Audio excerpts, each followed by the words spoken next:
जय श्री राम। अध्यात्म धारा सुनने वाले सभी साधकों को मेरा प्यार भरा प्रणाम। महात्मा श्री रामचंद्र जी महाराज लाला जी ने स्वयं अपने जीवन का विवरण देते हुए लिखा है कि आज से 25 वर्ष पहले मैं एक ऐसी जगह पर खड़ा हुआ था जहाँ पर मेरे सामने बेशुमार राहें खुली हुई थीं। मैं हैरान था कि इन रास्तों किस रास्ते पर चल निकलूं। अक्ल, बुद्धि और विवेक तो मौजूद थे, लेकिन कुछ काम नहीं आए, क्योंकि हर रास्ते पर कुछ न कुछ लोग चल रहे थे। किसी पर कम और किसी पर ज़्यादा चल रहे थे, और उन सब से दरियाफ्त करने पर हर संग के लोग मुझे अपने साथ ले जाने पर राजी थे। राजी ही नहीं, बल्कि हर शख्स अपनी समझ के मुताबिक दलीलें पेश करके यह कोशिश करता था कि मेरी तबीयत का रुझान उनकी तरफ हो जाए, पर किसी की भी दलील दिल को छूती हुई ना लगी, क्योंकि मेरी नज़र चकाचौंध हो रही थी और निर्णायक शक्ति इस कश्मकश खिंचाखिंची के सबब से एक बात पर जम जाने के लिए मुस्तैद ना हुई। नतीजा यह हुआ कि मैं थक कर बैठ रहा। आखिरकार एक दिन ऐसा आया कि उस जाजवे हकीकी यानी परम पिता ने अपनी मेहर या कृपा से मेरी तरफ निगाह की और अपनी महान शक्ति को जिंदा इंसानी सूरत यानी मनुष्य के रूप में मेरी सच्ची हमदर्दी या सहानुभूति करने के लिए मुझ तक पहुंचा दिया। यह विश्व रूप दर्शन, जिसमें आत्म भाव दर्शन के रूप में आकर मेरी हमदर्दी की और मेरा हाथ पकड़कर एक पलक मारने के समय में ही मुझको कहीं से कहीं ले जाकर खड़ा कर दिया। यह वह जगह थी जहाँ दुनिया की हर चीज़ अपनी अजमत या बड़प्पन और जलाल या तेज के साथ चमकती है। मैंने जो देखा वह देखा और जो पाया वह पाया। आप लोग भी इसकी मिसाल श्री भगवद गीता के पहले अध्याय के उन मंत्रों में पा सकते हैं जहां अर्जुन ने निराश और मायूस होकर अपने हथियार रख दिए और मेरी तरह मायूस होकर उम्मीद और भय की मिली हुई हालत में फंसकर अपने मनसवी काम के करने से इनकार कर दिया था। अगर श्री कृष्ण महाराज आनंद कंद इस मौके पर अपनी कृपा और तेज के साथ अर्जुन को उस मुकाम तक खींच कर ना ले जाते और फिर अर्जुन की प्रार्थना पर अपनी जमाली सूरत उनके दिल में ना बिठालते, तो नतीजा जग जाहिर था।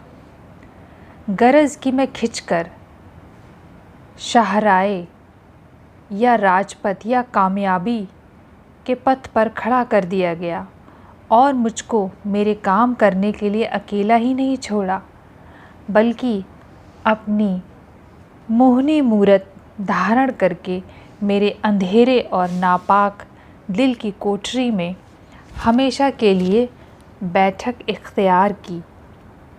वह मोहनी सूरत दिल में ऐसी बसी कि मैं अपना आपा भूल गया और यह समझने लगा कि मैं नहीं हूँ। वह हल्के हल्के हर रोंगटे रोंगटे में इस तरह से बस गए कि फिर मैं नहीं था, वह ही वह थे। और आखिर पर यह कि ना वह और ना मैं, दोनों मौजूद और गैर मौजूद बराबर हो गए। जैसा था वैसा रहा। मेरे मालिक और हाथ पकड़ने वाले की आला हिम्मती, बुलंद हौसला और स्वाभाविक प्रेम लगातार हर हालत में इस तरह मशरूफ़ और आकर्षण रहा कि बिला लिहाज फ़िरका और मजहब फैजाने इलाही की बारिश मतलब अमृत की वर्षा होती रही। उनकी हर अंदर आने वाली सांस लोगों के दिलों से कालिमा को खींचकर बाहर फेंक देने वाली थी और हर बाहर आने वाली सांस अमृत की धार को दिल, दिमाग और रोम रोम में भर देने वाली वह जिस्म में रहकर अपना काम कर गए और अब आज़ाद होकर उसी काम में सरगर्म हैं। जो जान सके वह जाने और जो देख सकता है वह देख सके। तो ऐसा था लाला जी का प्रेम अपने गुरु के लिए। संत मत में पहला दर्जा फनाफिल शेख यानी अपने को गुरु में लय कर देने का होता है। लाला जी ने अपने को पूर्ण रूप से समर्पण कर दिया था। जो बात उनके गुरुदेव सोचा करते थे वही बात उनके दिमाग में भी आती थी। एक बार वे पानी के हौज के किनारे बैठे पानी को उछाल उछाल कर खेल रहे थे।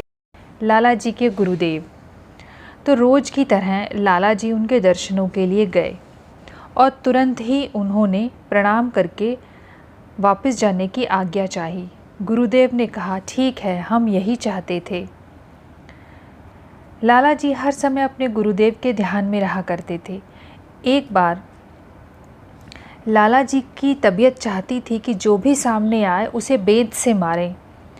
जब शाम को उन्होंने गुरुदेव से कहा तो उनके गुरुदेव ने कहा कि आज हम लड़कों पर नाराज़ हो रहे थे और बेंत से पीट रहे थे। यह सब उसी का प्रभाव था। यह थी उनकी दशा। लाला जी ने ऐसा मौका कभी नहीं दिया कि उनके गुरुदेव नाराज़ हों। जब भी वह उनके पास जाते अदब का विशेष ख्याल रखते थे। कभी भी उनके सामने ज़ोर से नहीं बोलते, हाथ बांधे बैठे रहा करते थे। इसके अतिरिक्त उनके गुरुदेव भी बड़ा ध्यान रखा करते थे। जब दोनों आमने सामने होते या महात्मा जी पहुँचते, मतलब लाला जी वहाँ जाते, तो उनके गुरुदेव गंभीर रहते और ऐसा प्रतीत होता मानो कोई विशेष व्यक्ति आया हुआ है। इसके विपरीत लाला जी के छोटे भाई चचा जी, वह बहुत कहानियाँ सुनाते, हंसते बोलते, यहाँ तक कि उन्हें उनके गुरुदेव ने चिलम भरकर पिलाई। जब कभी चचा जी बेअदबी किया करते थे तो लाला जी आँख के इशारे से धीरे से मना करते थे, तो उनके गुरुदेव रोक देते थे। कहा करते थे कि यह हमारे खिलौने हैं, इन्हें मना मत करो। जब तक गुरुदेव जीवित रहे लाला जी बराबर उनकी सेवा में जाते रहे। चाहे आंधी आई, पानी बरसा, कुछ भी हुआ, गए अवश्य। एक बार आप जा रहे थे, रास्ते में अचानक पानी आ गया, बचने का कोई स्थान न था। पानी इतना बरस रहा था कि आगे जाना संभव न था। हार कर दोनों भाई लाला जी और चचा जी एक वृक्ष के नीचे बैठ गए। महात्मा जी ने चचा जी से कहा कि परमात्मा का ध्यान करो। तो लाला जी और चचा जी ध्यान में बैठ गए। तन बदन का होश न रहा। जब होश हुआ तो देखा कि जिस जगह पर दोनों बैठे थे वहाँ पर पानी की एक बूंद भी न थी, जबकि चारों ओर पानी ही पानी था। जब दोनों गुरुदेव के यहाँ पहुँचे तो गुरुदेव ने प्रश्न किया कि तुम भीगे तो नहीं। लाला जी ने जब सारा हाल सुनाया तो गुरुदेव ने कहा कि जिस पर परमात्मा की कृपा होती है उस पर सृष्टि की शक्तियाँ भी कृपा करती हैं। पूज्य महात्मा जी के कथन के अनुसार, मतलब लाला जी ने स्वयं लिखा है कि उनके गुरुदेव हमेशा उनके साथ रहते थे। एक बार की घटना है कि लाला जी के साथियों ने गंगा के किनारे पिकनिक कार्यक्रम बनाया। लाला जी भी गए। खाना खाने के बाद गाना बजाना होता रहा। उसके बाद भांग घोटी गई, सबने पी। लाला जी से भी पीने को कहा गया पर उन्होंने मना कर दिया। लाला जी ने जब भांग नहीं पी तो उनके 4 साथियों ने उनके हाथ पैर पकड़ लिए और उनके एक साथी पंडित माता प्रसाद ने उनकी छाती पर चढ़ गए और उनको ज़बरदस्ती भांग पिलाने लगे। लाला जी ने बहुत मना किया लेकिन वह नहीं माने। तब लाला जी अपने गुरु के ध्यान में लय हो गए और अचानक उनका चेहरा तमतमा उठा और उनके चेहरे पर दाढ़ी और मूँछों सी प्रतीत होने लगी। चेहरा बदल गया। उनकी ये अवस्था देखकर उनके तेज से उनके साथी पंडित माता प्रसाद डर गए और सहन न कर सके और घबरा कर हट गए। अपने साथियों को भी मना कर दिया। अब साथियों ने छोड़ दिया और अलग हट गए। कुछ समय बाद उधर के स्वामी ब्रह्मानंद जी निकले। उन्हें जब ये सारा वाक़या पता चला तो उन्होंने सबको बहुत फटकारा। शाम को जब सब वापस जा रहे थे तब क्या देखते हैं कि लाला जी के गुरु महाराज आ रहे हैं। लाला जी ने बड़े अदब से प्रणाम किया तो उनके साथी पंडित माता प्रसाद उन्हें देखते ही पहचान गए कि भांग पिलाते समय जब लाला जी का चेहरा जिस शक्ल में बदला था ये वही महात्मा हैं। दूसरे दिन पंडित माता प्रसाद लाला जी से प्रार्थना करके गुरुदेव की सेवा में गए और जीवन भर पंडित जी महात्मा जी के पास आते रहे। इसके अतिरिक्त आपके बहुत से साथी भी सत्संग में शामिल हो गए। तो इस तरह से लाला जी अपने गुरु में हमेशा लय रहते थे। एक शाह जी थे जो कि दूसरों को गले लगाकर उनकी सारी आत्मिक शक्ति या रूहानी शक्ति को छीन लिया करते थे। तो एक बार लाला जी उधर से गुजर रहे थे। उन शाह जी ने लाला जी को भी गले से लगाया। लाला जी गले लगने के बाद अपनी राह पर चले गए। थोड़ी देर बाद उन सज्जन के सीने में बहुत तेज़ दर्द हुआ और वह तेज़ी से चिल्लाने लगे कि अरे मेरी सारी शक्तियाँ चली गईं, मेरी सारी शक्तियाँ चली गईं। तो लाला जी के हृदय में जो उनके गुरु महाराज विराजमान थे तो उन्होंने लाला जी की रक्षा करी तथा उस आदमी की सारी शक्तियों को खींच लिया। तब उस शाह जी ने लाला जी के गुरु महाराज का पता लगाया और उन गुरु महाराज के पास गए और उनसे माफ़ी मांगने लगे। तभी लाला जी वहाँ पर आए। तब उन गुरु महाराज ने कहा कि इनको तवज्जो दो, तब सब ठीक हो जाएगा। तब लाला जी महाराज ने उन शाह जी को जो कि सबकी शक्तियाँ छीन लेते थे तवज्जो दी और उनकी सारी शक्तियाँ वापस आ गईं।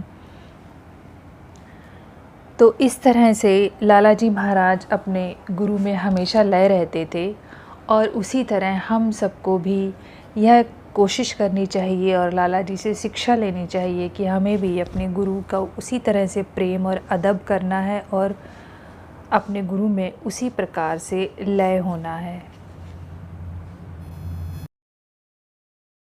जय श्री राम।